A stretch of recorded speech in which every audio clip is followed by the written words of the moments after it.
Hey guys, welcome back to Cooking at Pam's Place. I'm Chef Pam and we're getting ready to make peanut brittle. Old-fashioned peanut brittle.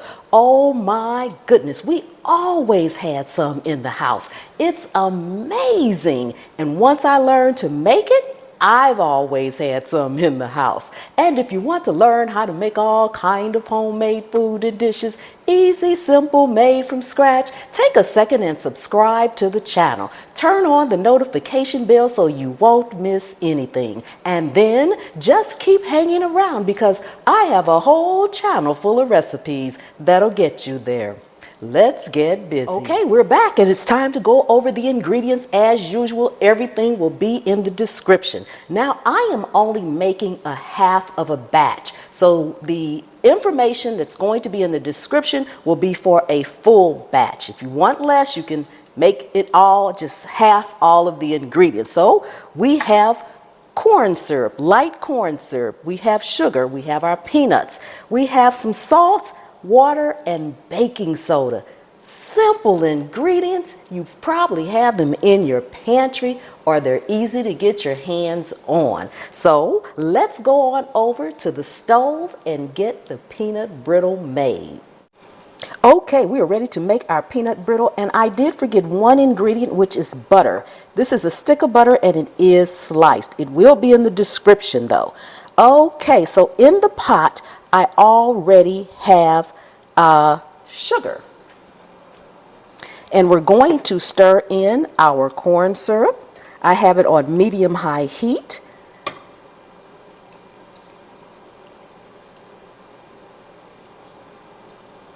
Also adding to it is our water and our salt. Now we just want to stir this until it comes up to a boil.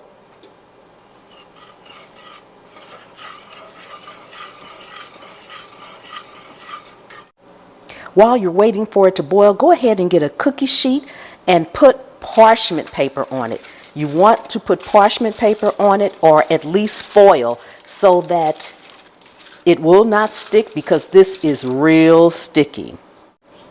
And then you want to spray it with a non-stick spray, which I am just using some olive oil spray.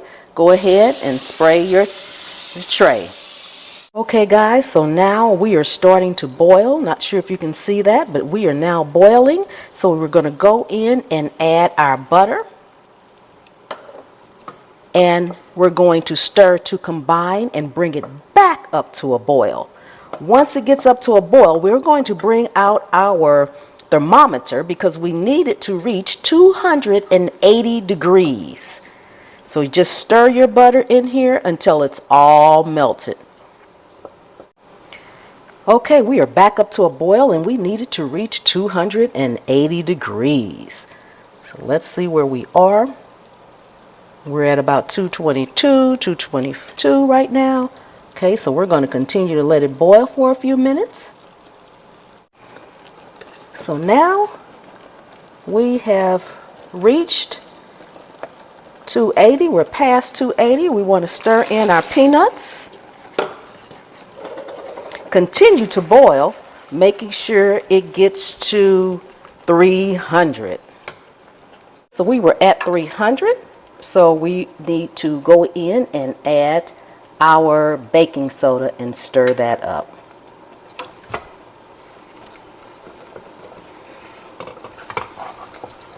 Then working quickly,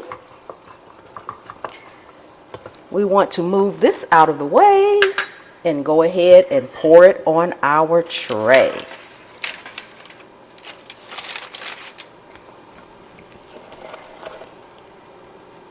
And smooth it out.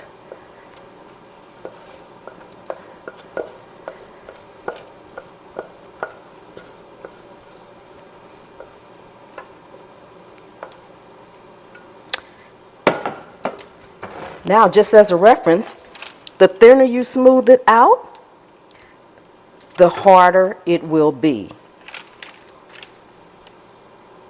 So I am not going to thin mine out super thin. Okay, we are going to let it cool from here It needs to cool at least 30 minutes. And we'll be back. Okay, guys, we are all done with our peanut brittle. Ooh, it has set. It should be breakable now. You just want to go in and break it up with pieces. Thank you all, so much for coming and hanging out with me today. I really do appreciate each and every one of you guys. Oh my goodness, if you are new to the channel, welcome, welcome, welcome. Thank you so much for coming and hanging out with me today. I really do appreciate each and every one of you guys. Ooh, this is going to be delicious. Wow. I'm gonna go ahead and break this all up. And I will see you next time. The good Lord willing and the creek don't rise. Looks delicious. Oh my goodness.